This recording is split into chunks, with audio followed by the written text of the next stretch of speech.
새해 저희가 해야 할 일이 무엇인지, 어떻게 했으면 좋겠는지, 목사가 목회하면서 가장 목말라 한 부분만을 제가 설교하려고 합니다. 하나님도 아마 가장 이 문제를 우리에게 그렇게 했으면 좋겠다는 그런 그림을 계속 말씀하신 부분이 있습니다. 서로 사랑하자. 내가 사랑하려 보니까 서로가 알아야 되고 만나야 될 텐데, 안 만나는 사람이 어떻게 사랑합니까? 서로 보지 못하는 사람에게 사랑할 수 없어요. 맞죠? 아무리 탁월한 사람도, 아무리 선한 사람도 혼자 앉아서 사랑할 수는 없잖아요. 그래서 사랑은 서로 상대성이 있어야 되는데 서로 하는 것이죠. 근데 이 사랑은 인간적인 어떤 육체적인 쾌락을 위한 사랑이 아닙니다. 거룩한 사랑입니다. 하나님의 그 놀라우신 자비와 긍휼이 있는 그 사랑을 우리에게 하기 원하시는 거죠. 새해 우리 가족들이 그런 길에 서기를 간절히 원합니다. 그래서 새해는 한 사람도 소유자가 없는, 예를 들어 나 혼자 그냥 교회 다닌다라는 그런 분이 없는 교회 되기를 기대하세요. 그렇게 놔두지 않을 생각입니다. 그냥 어떤 모임도 없이 그냥 교회 예배당만 드나거리시는 분이 어찌 보면 편안하게 느낄지도 모릅니다. 그리고 사람과 만남이나 어떤 교회에 누군가 이렇게 같이 교제하는 것이 부담스러워질 수도 있어요. 낯설음이 될 수 있고, 시간 들여야 되고, 또 사람과 만나는 그 관계의 부담감이 언제든지 우리에게 있죠. 근데 여러분, 사람은 홀로 될 사람 없습니다. 태어나면서부터 우리 사람은 관계를 가지고 태어나요. 부모 없이 못 태어나죠. 대답 안 하신 분은 하늘에서 내리신 분이십니까? 틀림없이 우리는 부모를 통해서 태어납니다. 낳고 보니까 가족이 있어요. 그래서 좀 자라니까 이웃이 있고 친구가 있고 우아래가 있고 다양한 사람들과 관계 속에서 어울려 사는 거죠. 그래서 사람은 사회적인 존재죠. 근데 이 시대가 참 위험한 것은 이 사회성이 점점 무너지면서 홀로라는 얘기가 돼요. 언젠가 한 10여 년 전에 갑자기 혼밥이라는 용어가 나올 때 우리가 두리번거렸죠. 이게 무슨 소리지? 근데 이제 일본에 이때 그래? 그랬더니 지금 고속도로 휴게소에도 혼밥이 있습니다. 칸을 다 차단해 놓고 또 코로나가 더 거기다 응원을 해서 아예 홀로 있는 것이 정당성이 되어졌어요. 무서운 사회입니다. 사회가 계속 단절이 되고 있어요. 단절 속에서 이제는 독거라는 용어가 나왔죠. 독거가 뭡니까? 혼자 산다 뜻입니다. 그러다가 뒤에 이어나온 것이 고독사입니다. 고독사 뒤변에는 뭐가 있냐면 스스로 자기 목숨을 해치는 거예요. 망가뜨리는 겁니다. 옛날에 제가 이 첫날에 이런 얘기해서 죄송합니다만 술 얘기를 할까요? 술은 항상 사람과 관계를 하려고 마음 먹어였어요. 어색하니까 한 잔 먹고 좀 알딸해지면 마음 풀려가지고 통을 열고 막 하는 거잖아요. 근데 종종 여러분, 사람이 어색할 때 포장마차 갔다 오면 친구 되는 거예요. 근데 지금 술도 혼술이에요. 술을 먹기 위한 술이 되어버린 거죠. 교제의 중심이 없어졌어요. 이 차문화가 뭐죠? 서로가 교제하려고 있는 문화들이에요. 근데 점점 모든 것이 단절되어 가면서 혼자 하는 것이 편해지기 시작합니다. 이것이 사회의 붕괴 현상이죠. 저는 개발연구원에서 계속 사역을 하면서 제일 국가가 중요시하고 있는 게 뭐냐면 공동체입니다. 사회도 그걸 알았어요, 이제. 왜냐하면 아파트 단지에서 우아랫집이면 20cm의 콘크리트 벽에 있는 이웃입니다. 멀리 걸어가 만나는 것도 아니에요. 그냥 여러분이 인터폰만 들어도 통화할 사람이에요. 늘 엘리베이터 같이 활용할 사람이에요. 근데 그 사람이 원수가 돼 있어요. 이웃집 아이들의 발걸음 소리가 싫은 거예요. 그래서 망치 들고 뛰는 거예요. 가장 무서운 사람이 이웃이 되어버렸습니다. 왜냐하면 관계가 없기 때문에요. 위치적인 문제가 아니고 마음의 거리감이 생기다 보니까 원수가 되어진 것이죠. 그 사람들은 만남이 두려워지기 시작했습니다. 왜냐하면 잘못 만나면 인생 큰일 나니까. 기피 현상이 생겼죠. 그리고 점점 이제는 우리 휴대폰에서도, 이전에는 그래도 관계 때문에 뭐 결혼식 한다면 가야 되고 의무적인 사항들이 있었어요. 근데 다 이제 스킵 다 지워지기 시작했어요.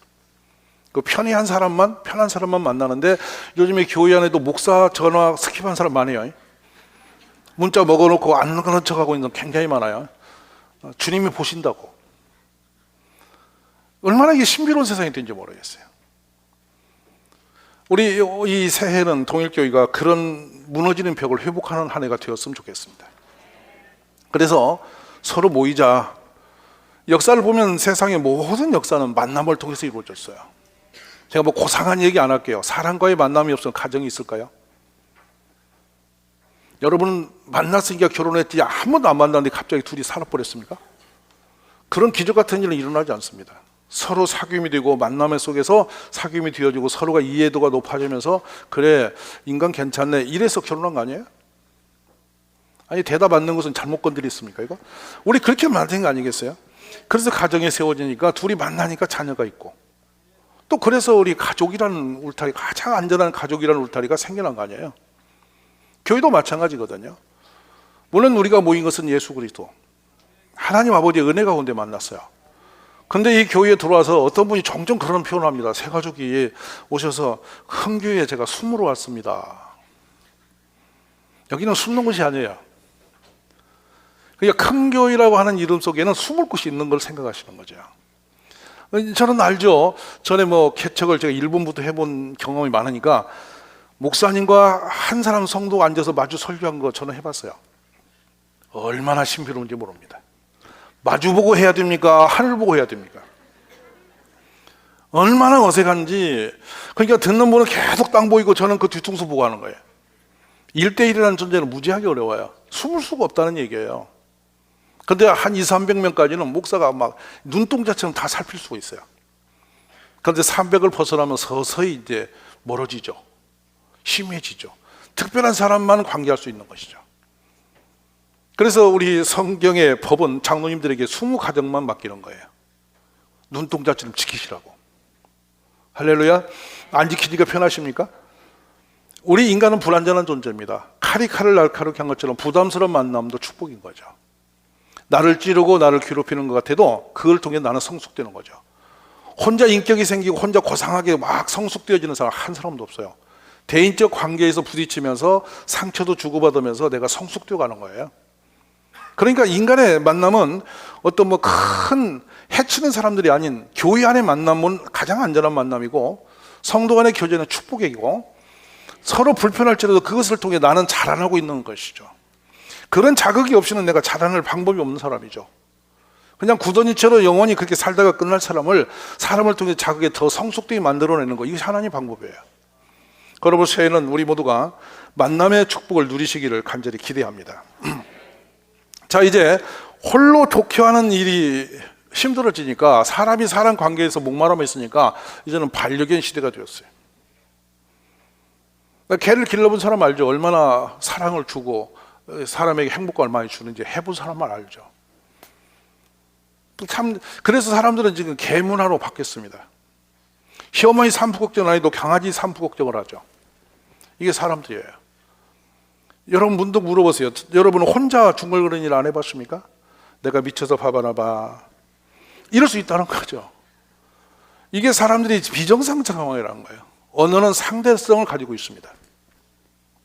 오늘 새해는 우리가 혼자 그렇게 홀로 살지 않는 사람이 되기를 원합니다. 우리 하나님도 아담을 아름다운 그런 탁월한 지체로 만드신 다음에 아담 보시고 홀로 독처하는 것이 보시기에 좋지 않았다. 하나님이 처음으로 보시기 안 좋았던 부분은 사람이 혼자 있는 거였어요. 새해는 여러분 어떤 경우라도 혼자 사는 사람이 없기를 우리 스스로가 결단하고 기도하시기를 원합니다. 그래서 혼자 사는 것이 좋지 아니하니 이렇게 하나님 말씀하시죠. 그래서 우리가 너무 익숙히 알고 있는 그 부분이에요. 그를 도울 짝을 만들어 주시려고 지으신 것이 하와였던 거예요. 아담은 기뻤죠. 내 뼈 중에 뼈, 살 중에 살이라. 그 이상의 환상적인 만남이 없었던 거예요. 모든 인류의 출발은 이렇게 만남으로 시작이 됐습니다. 우리 사랑하는 가족 여러분, 만남이 힘들지 않기를 원하고 만남이 기대되는 새해가 되시기를 주의 이름으로 축원합니다. 오늘 그 전도서 4장은 출발이었습니다. 내가 다시 해 아래에서 행하는 모든 학대를 살펴보았다. 자, 우리 학대받는 자들의 눈물이 있다. 그러나 그들에게 위로자가 없다. 그들을 학대하는 자들의 손에는 권세가 있으나 그들에게는 위로자가 없다. 솔로몬은 당대 최고의 권세자였어요. 인류 역사에 그만큼 지혜로운 왕은 없었죠. 그러니까 솔로몬의 통치 시대는 거의 완벽한 돌보기 있었다는 시대라고 볼 수 있죠. 그게 두 여인과 한 아이의 재판 모습을 보면서 우리가 이렇게 건너다 볼 수 있는 장면이에요. 아이는 하나인데 엄마가 둘인데 이 두 엄마가 다 내 아들을 하니 성경이 정황을 한 여자는 몸이 비둔하여서 아이를 깔아뭉개 죽였고, 죽은 아들을 채워놓고 남의 아들을 내 것이라는 여자가 있고, 진짜 내 엄마가 있었던 것인데, 솔로몬이 두 여자가 동등하게 내 아들을 주장하니 어떻게 할까 하다가 그 두 아들을 쪼개자 할 때 한 여자가 아니다고 아들을 주라고, 그렇게 그게 니다. 참 지혜로운 왕이죠. 과학적인 어떤 물증이 없어도 충분히 지혜력으로 문제를 해결했던 왕이에요. 탁월합니다. 근데 솔로몬이 오늘 본문을 기록합니다. 세상은 불의하게 정당상가만 있는 것이 아니다. 불의하게 학대를 당하고 억울한 일이 많이 있을 수 있다는 거죠. 근데 더 큰 제약은 뭐냐면, 억울한 마음 힘들 때에 유로자가 없는 사람은 재앙을 만난 사람이라. 여러분 곁에 유로자가 있습니까? 내 인생이 무너질 때 나를 붙들어 일으킬 사람이 있습니까? 내가 가장 힘들 때 내 마음을 속속이 이해해서 나에게 위로하고 힘을 주어서 나를 한번 다시 일어설 수 있는 기력을 줄 수 있는 그런 이웃이 있느냐는 거예요. 사람들은 그것을 찾지 못해서 마약을 취하고 술에 취하고 또 세상에 가서 허랑방탕하면서 인생을 거기다 던져버리는 겁니다. 그러나 진정한 위로를 얻지 못하니까 또 거기를 또 가는 것이죠. 저는 교회에서만은 그 위로자가 많이 주변에 세워지는 축복이 있어야 된다고 믿는 사람이에요. 교회는 위로자, 그래서 장로님들의 일명 사명이 1번 사명이 뭐 치리자, 통치자, 관리자가 아닙니다. 위로자입니다. 그러니까 교회 왔을 때는 제일로 중요한 것은 장로님 얼굴만 봐도 위로가 돼야 돼요. 나를 이해하는 분, 영적으로 나를 품고 나를 도울 수 있는 그 어르신.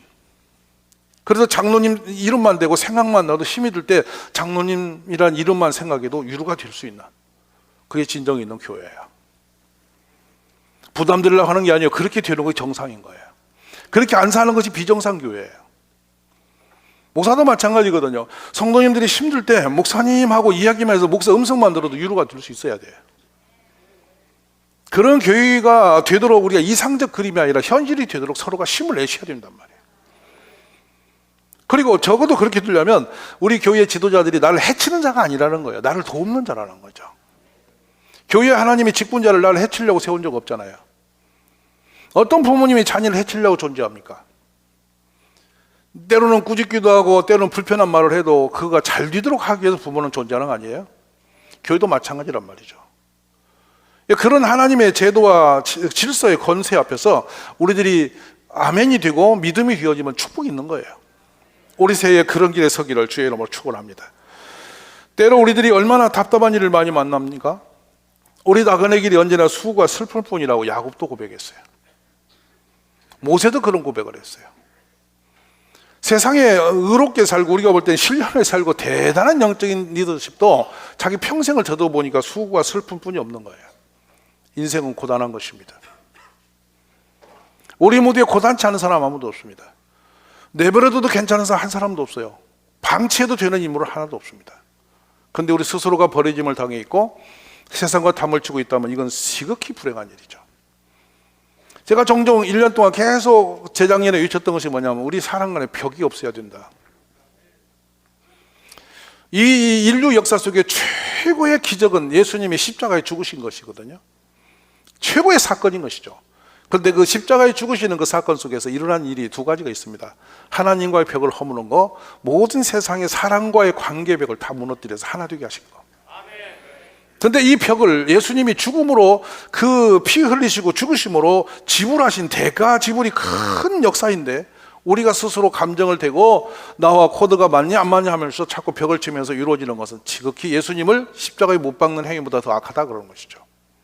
새해는 우리가 그런 벽이 무너지는 축복이 있기를 주의 이름으로 축원합니다. 이 위로자라는 뜻은 에나임이라는 용어를 썼는데 히브리 영어를 써서 죄송합니다만 이게 어떤 것이냐면 여러분 비탄하다, 통곡하다, 울부짖다, 슬퍼하다 이런 상태에서 누군가가 나를 돕다, 회복시키다, 붙들어주다 이런 뜻이거든요. 여러분의 마음을 붙들어줄 사람이 있습니까? 때로는 내 마음 하나를 붙들 수 없어 내 스스로가 내 마음을 컨트롤이 불가능해 내 마음을 주체할 수 없어 죽어버릴까 그만 끝을 내버릴까 어디로 어떻게 해버릴까 이런 생각을 청첩시 할 때가 있겠죠. 근데 그때 내 마음을 잡아줄 사람이 옆에 있는 거 이것이 축복이에요. 오늘 세상은 맡길 사람이 없어요. 위탁할 사람이 없어요. 여러분의 노후는 어디다 위탁할 곳은 있습니까? 여러분이 가장 힘든, 내가 쓰러지고 쉼이 없이 무기력해질 때 내 인생을 위탁할 곳은 있으세요? 그럴 사람은 있으세요?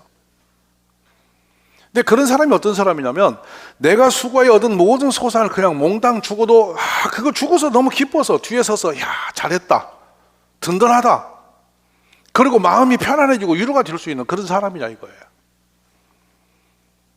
지금은 부자 간에 또 모자 간에 재판 소송이 많아지고 있습니다. 문제는 유산 문제입니다. 사랑스러워서 미래를 보장하기 위해서 또 내가 노후에 이 녀석이 있으니까 든든하다 싶어서 재산 주는데 그날로 발 끊었어. 그 섭섭함이 도가 지나치니까 다시 환수하기 위해서 재판을 걸어요. 민사재판 소송 속에는 유산재판 소송이 제일 많아요. 이혼하고 두 가지가. 이게 세상의 사회적 붕괴 현상의 모습들이에요. 그만큼 믿을 사람이 없는 거예요. 내가 낳아서 키운 애도 못 믿는 거라. 근데 여러분, 성도 간에는 믿을 수 있으세요? 여러분 옆에 있는 김 집사님, 박 집사님 믿을 수 있으세요? 제가 어느 또 특별한 성씨를 주장하니까 또 김씨를 잘못 봤나 이런 거 아니고요. 그냥 보편적으로 김이방 얘기하는 거예요. 제가 이가니까 이씨를 빼고. 여러분 아시겠어요? 그렇게 하는 거예요. 이게 너무나 희한한 일이잖아요, 여러분. 근데 이게 심각한 얘기죠. 그러면 교회라는 곳에 오면 안심이 되는 사람이 많이 있을까? 펜실베니아 대학에서 2005년도인가요? 기억이 납니다. 지구상의 가장 행복지수가 높은 사람들이 어디 있지라고 조사를 했어요.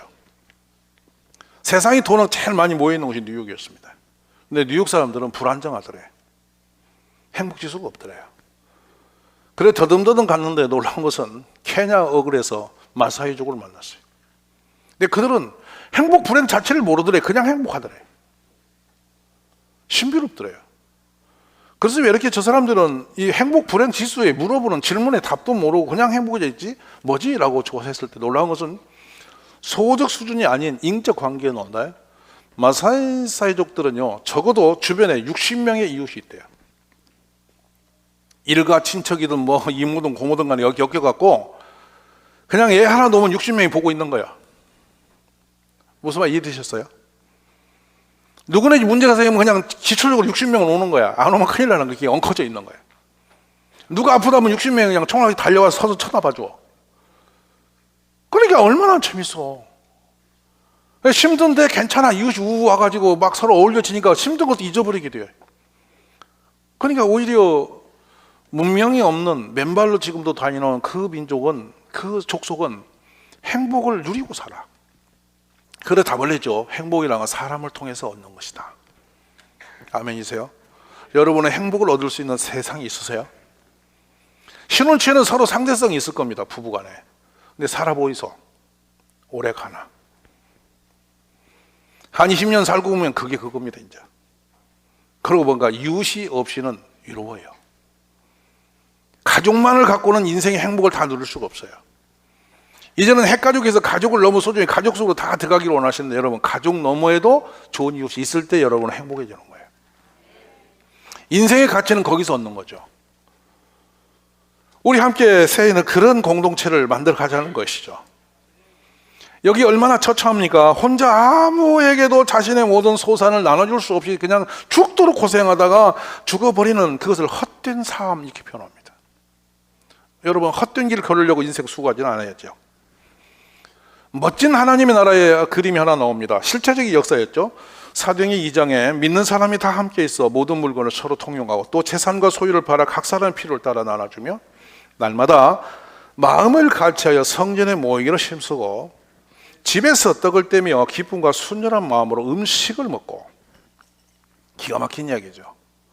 날마다 만났다는 거예요. 날마다 밥 먹었다는 거예요. 저는 이 먹는 것이 사람들이 유치하게 생각하는데 가장 좋은 게 왜냐? 안 먹으면 죽어요. 아기가요 세상에 태어나서 울고 첫 번째 태어나면 우는 거고 안 울면 맞아야 돼요. 맞아서라도 울려야 돼. 그게 기도가 열리니까. 그 때려서 울려놓고 바로 하는 일이 있어요. 내비두면 애가 엄마 찾고 찾습니다. 먹는 게 생명줄이에요. 먹는 거 같이 먹는 것보다 행복한 것이 없죠. 아멘이세요? 근데 먹는 것마저도 혼자 먹고 있으면 그보다 슬픈 사람 없습니다. 맛이 있냐 없냐, 뭔 일 있니 없니, 밥상에서 같이 인생, 그래서 여러분 가족을 식구라고 하죠. 식탁이 아니라 같이 밥을 먹는 사람이 식구라고요. 그게 가족이라고. 저는 우리 동일교회가 밥 먹는 가족이 많아졌으면 좋겠어요. 만나면 서로 먹으세요. 어떤 머릿속에 돌아와요. 다이어트. 그냥 먹으세요. 괜찮아요. 그렇게 먹는 것은 이게 이 한의에서 말하죠. 소식이라는 말. 그걸 여러분이 뭐 적게 먹는 게 아니라 기쁘게 먹는 밥이거든요. 기쁘게 먹는 밥은 살이 안 쪄요. 할렐루야. 이게 재밌게 사는 여자 보세요. 살 안 쪄요. 막 먹어요. 근데 살이 안 쪄요. 근데 우울한 여자는 조금 먹어도 불어요. 그냥 펼 수 없어요. 문제는 여러분 영혼의 지수라고. 새해는 좀 서로가 사랑의 관계 속에서 행복지수가 높아지기를 주님을 축원합니다. 그런데 사람끼리 모이면 인간적인 모임이 행복지수가 있는 것이 아니고 반드시 사람끼리 모인 후에 더 하나 귀한 게 있어야 돼요. 바로 하나님 중심입니다. 하나님 없는 모임은 친교 모임인데 이 세상엔 친교 모임 엄청 많죠. 정말 다양합니다. 무슨 별의별 취미생활 활동에도 뭐 모임이 다양하니 많죠. 어떤 사람들은 밤에 12시에 만남의 그 공동체가 있습니다. 전혀 얼굴 몰라도 만남이 뭐냐면 바이크, 오토바이만 있으면 다 만납니다. 그 서로 막 헬멧 쓰고 막 손 흔들고 그냥 가자고 달려가면 쭉 따라가고 그래요. 이거 서해에 아주 많아요. 바닷가에. 무서운 사람들이 그 서로 소리 앞에다 내면 뒤에서 바바바바 같이 그래도 달달달 가는 거야. 그것도 여러분 동호회예요. 그것도 만남이고. 근데 그 위에 달리고 어떡할 거예요? 그 뒤로 뭡니까? 자기들 말로 150km를 밤새 바닷가를 뒤집고 와서 그 다음 아침에는 뭡니까? 결과물이 뭐예요? 저는 하나님 없는 만남은 참 험하다고 생각해요. 아멘이십니까? 누구를 지배하려고 하지 마시고 함께 하려고 하시는 이 역사가 일어나기를 간절히 원합니다. 그래서 너무 감사하죠. 두 사람이 한 사람보다 나으면 그들이 수고함으로 좋은 상을 얻을 것입니다. 혼자 있는 것은 슬픈 일이고 괴로운 재앙입니다. 근데 둘이 있는 것은 훨씬 좋다. 근데 세 사람이 있으면 넘어지지 않을 수 있다. 넘어져도 일으킬 사람이 있다. 무너지지 않는다. 실패하지 않는다. 실패할지라도 다시 일어날 기운이 거기서 나온다. 우리 그런 새해 공동체로 달려갈 수 있기를 원합니다. 그래 두 가지 용어를 머리에 두십시오. 하나는 격려와 공감. 격려, 마음이나 기운을 다시 일어날 수 있도록 이렇게 격려해서 추스려 올려주다 뜻입니다. 또 공감은 이해하는 겁니다. 맞아, 그랬겠다, 힘들었겠다, 어렵겠다. 그리고 제일 쓰는 말 있죠. 괜찮아, 좋아질 거야. 이런 말들이 사람을 살리는 용어들이죠. 우리 모여서 서로의 허물을 탓하거나 서로를 어떻게 하지 마시고 이런 공동체가 되자 이 말이죠. 새해는 여러분 말씀이 있기 때문에 우리가 그 말씀을 향해서 서로가 하나님을 바라보게 되고, 그래서 같은 말씀으로 같은 하나님을 바라보면서 같이 공감하고 이해하고 서로가 격려하고 위로하고 이렇게 살아가는 새해가 되시기를 원합니다. 어디 가도 만날 수 없는 그 사람을 주님이 나를 만나게 하셨구나. 내가 이 한 주 심히 들었더라도 이 성경 만남의 시간에 들어가면 참 위로가 되는구나. 그래서 매일 성경은 주어지고 또 어느 날은 공동체로 만날 수 있는 그날만은 그 말씀을 같이 만나는, 그래서 한 주에 한 번은 적어도 속으로 보러 만나는 그런 축복된 동일교회 가족들이 되시기를 간절히 원합니다. 히브리서 10장의 말씀을 맺습니다. 서로 돌아보아 사랑과 선행을 격려하며 오직 선을 행함과 서로 나누어 주기를 잊지 마라. 하나님은 이 같은 제사를 기뻐하시느니라. 우리는 서로 사랑할지니 이는 너희가 처음부터 들은 소식이라. 어느 때나 하나님을 본 사람이 오시되 만일 우리가 서로 사랑하면 하나님이 우리 안에 거하시고 그의 사랑이 우리 안에 온전히 이루어지느니라. 금년에는 꼭 해내시기 바랍니다. 꼭 함께 하시기 바랍니다.